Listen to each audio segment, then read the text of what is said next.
जय श्री राम मित्रों। यह कलयुग का दौर चल रहा है और जैसा कि हम सबको मालूम है कि समय कालखंड को 4 भागों में बांटा गया है। सतयुग, त्रेता, द्वापर और कलयुग। और जैसा कि त्रेता युग में प्रभु श्री राम हुए थे और द्वापर युग में कृष्ण जी, इन्हीं सब के होने या न होने पर सवाल उठते रहते हैं। तो आज इन्हीं के लोगों के लिए कुछ सबूत लेकर आपके सामने पेश करता हूँ, जिससे आपको भी यकीन हो जाएगा परमात्मा पर। सबसे पहले हम बात करते हैं, जब माता सीता को रावण जो है पंचवटी से ले गया था श्रीलंका में, और जब श्रीलंका में ले गया था तो वह नाग जैसे दिखने वाली गुफा में माता सीता को रखा था, जो कि यहाँ की बनी हुई निक्काशी इस बात का सबूत है कि यहाँ माता सीता को रखा गया था। आप देख सकते हैं इस स्थान पर जो है कितनी प्रकार की नक्काशी जो है माता सीता जी की रहने के सबूत को जो है किस प्रकार से दर्शित किया गया है पत्थरों में। और आप देख सकते हैं ये इस बात का सबूत है कि माता सीता को जब पंचवटी से लेकर रावण आया था तो इस स्थान पर रखा था। हनुमान जी के चरण चिन्ह। जी हाँ मित्रों, यह एक ऐसा स्थान है जिस स्थान पर हनुमान जी के विशाल चिन्ह के पैरों के निशान बने हुए। जी हाँ मित्रों, इस स्थान पर हनुमान जी के विशाल पैरों के चिन्ह आज भी बने हुए हैं, जो कि आज के युग में एक इंसान के बराबर हैं। कहते हैं ये उस समय के चरण चिन्ह जो हनुमान जी के बने हैं, जब माता सीता को खोजने के लिए प्रभु हनुमान जी विशाल रूप बनाकर लंका पहुंचे थे और उन स्थान पर चट्टानों पर उतरे थे, तो उनके जो है चरण चिन्ह जो है श्रीलंका में आज भी मौजूद है। मुख्य रूप से इस स्थान पर मौजूद है, जो कि आप देख सकते हैं। राम सेतु यह जीता जागता सबूत है। जो लोग यह मानते हैं कि राम जी नहीं थे, उनके लिए यह जीता जागता सबूत है। मित्रों, इस स्थान पर आप देख सकते हैं यह राम सेतु स्पेसशिप से भी देखा जा सकता है और स्पेसशिप से भी ये एकदम साफ साफ दिखाई देता है। और यह रामायण काल में राम जी द्वारा वानरों द्वारा इसको बनवाया था और इसी पुल से लंका प्रभु श्री राम जी पहुंचे थे। और पहुंचने के बाद जो इस पुल को विध्वंस कर दिया गया था, वो इसलिए क्योंकि वह चाहते थे कि भारत के लोग, इस स्थान के लोग इस श्रीलंका ना पहुंचे और ना ही श्रीलंका के लोग भारत पहुंचे। इस कारण से उन्होंने जो इस पुल को विध्वंस कर दिया था। और देख सकते हैं ये पुल प्रभु श्री राम जी के वानरों द्वारा बनाया गया है, जो कि जीता जागता एक सबूत है। कामतानाथ, जिसको हम कामतगिरी के नाम से जानते हैं, यह वह स्थान है जब माता सीता प्रभु श्री राम जी का वनवास हुआ था तो वो लोग इस चित्रकूट धाम में आए हुए थे। और चित्रकूट धाम में आने के पश्चात माता सीता और प्रभु श्री राम जी इस कामतानाथ के पहाड़ में रुके, जो कि एक बहुत ही बड़ा विशाल पर्वत है। और इस पर्वत में माता सीता जी और प्रभु श्री राम जी 11.5 वर्ष रुके। जी हाँ मित्रों, चित्रकूट धाम में प्रभु श्री राम जी, लक्ष्मण जी और माता सीता जी 11.5 वर्ष रुके। लेकिन जिस स्थान पर माता सीता जी और प्रभु श्री राम जी रुके, उस स्थान को कामतानाथ के नाम से जाना जाता है। और कहते हैं इस स्थान पर आज भी माता सीता की कुटिया बनी हुई है, जो कि आप ऊपर कामतानाथ के पहाड़ में रहते थे, जो कि ऊपर जाना सख्त मना है। इस कारण से आप देख सकते हैं यह जो है कामतगिरी का परिक्रमा और पहाड़, ये पूरा एक जीता जाता सबूत है कि इस स्थान पर जो है माता सीता और प्रभु श्री राम जी रहते थे।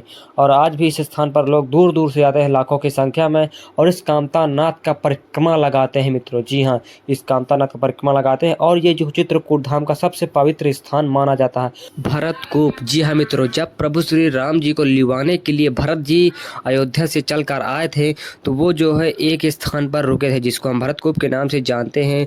और भरत जी के सैनिक इस स्थान पर रुके थे और भरत जी कामतानाथ के पहाड़ में आए थे, उनसे गले मिले थे। और जो है उनके चरण चिन्ह कामतानाथ में भी मौजूद हैं। और इस स्थान से जो है उनके चरण खड़ाहू लेकर इस स्थान से वापस चले गए थे। लेकिन भरत जी अपने साथ चारों धाम का जल लेकर आए थे, ताकि राम जी जब मान जाएंगे उनको अपने साथ लिवा जाएंगे, तो इसी स्थान से उनको सुंदर वस्त्र पहनाकर, स्नान कराने के बाद वस्त्र पहनाकर इस स्थान से लिवा जाया जाएगा। और जब जो है राम जी जाने से मना कर दिया, उनको अपने जो है खड़ाहू दे दिए। जब वो खड़ाहू लेकर जा रहे थे तो फिर उसी कूप में, जिस स्थान पर रुके थे उसी स्थान पर एक कूप था, उसी कूप में चारों धाम का जो जल डाल दिया गया था। और आज भी इस चारों धाम का जल इस स्थान पे, इस कूप में मिलता है।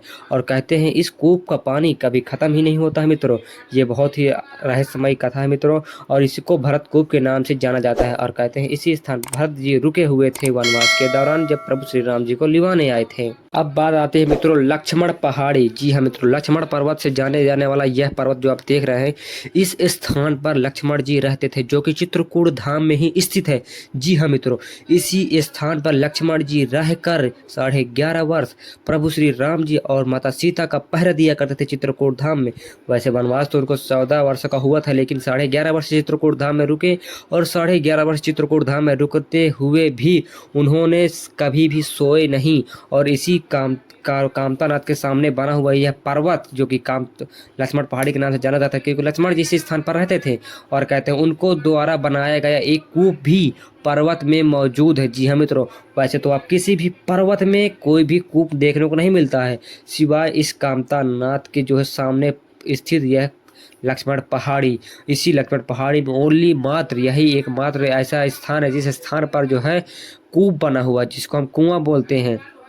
और इस स्थान पर जो लक्ष्मण जी की कुछ प्रतिमा भी मौजूद है, और लक्ष्मण जी इस स्थान पर रहकर जो है माता सीता प्रभु श्री राम जी को जो है पहरा दिए करते थे।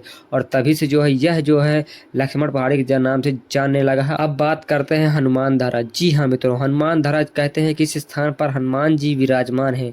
वो कैसे विराजमान है तो हम आपको बताते हैं। यह पौराणिक कथा है। जब माता सीता को प्रभु श्री राम जी लंका से वापस लेकर आ गए थे रावण का वध करके, हनुमान जी जो है राम जी से जिक्र करते हैं कि हे प्रभु, जब मैं लंका में आग लगाया था, आग लगाने के बाद अपने पूंछ को समुद्र में बुझा दिया था, लेकिन तब से आज भी मेरे पूंछ में जलन बरकरार है। तो हनुमान जी कहते हैं कि ये जलन मेरी कैसे दूर होगी, इसका निवारण करिए प्रभु। तब राम जी कहते हैं कि आप चित्रकूट धाम में यह पर्वत बताते हैं, और इस पर्वत पे कहते हैं तुम बैठ जाओ, और जो है वहीं से जो है राम जी तीर चलाकर मारते हैं तो एक धारा निकलती है, और वो धारा हनुमान जी के पूंछ में लगातार गिरती है। और जब उनके धारा उनके गिरती है तो उनका दुख दर्द कष्ट मतलब दूर हो गया। और जब उनको दुख दर्द कष्ट दूर हो गया तो हनुमान जी ने कहा कि मैं इस स्थान से कभी भी नहीं जाऊंगा। और उन्होंने कहा कि यदि इस स्थान पर कोई भी भक्त आएगा तो उसका भी दुख दर्द दूर हो जाएगा। जिस प्रकार से मेरा दुख दर्द दूर हुआ है, उसी प्रकार से उस भक्त का भी मैं दुख दर्द दूर कर दूंगा। और कहते हैं कि तभी से इस स्थान पर हनुमान जी आज भी विराजमान हैं, ऐसा मानता है। और इस स्थान पर धारा मित्रों किस स्थान से आती है, किस स्थान से निकल जाती है, ये जो है अनसुलझी है, क्योंकि ना ही ऊपर कोई तालाब है ना ही कुछ भी है। और ये धारा आती है, धारा निकलने के बाद गायब हो जाती है। ये यहाँ की कथा है। और एक बार हनुमान धारा भी आना चाहिए। ये भी रामायण काल से जुड़ा हुआ है मित्रों, लेकिन मानने वाले के लिए तो बहुत है, ना मानने वाले के लिए तो कुछ भी नहीं है। तो मित्रों मिलते हैं नेक्स्ट वीडियो में। आपको यह जानकारी कैसी लगी? अगर आपको यह जानकारी अच्छी लगी हुई तो इसको लाइक करिएगा, सब्सक्राइब करिएगा, शेयर करिएगा। और ऐसे ही वीडियो मैं आपके लिए लेकर आता रहता हूं। और आप इस चैनल पर यदि नए हैं तो इसको जरूर सब्सक्राइब कीजिएगा। मिलते हैं नेक्स्ट वीडियो में, तब तक के लिए जय श्री राम।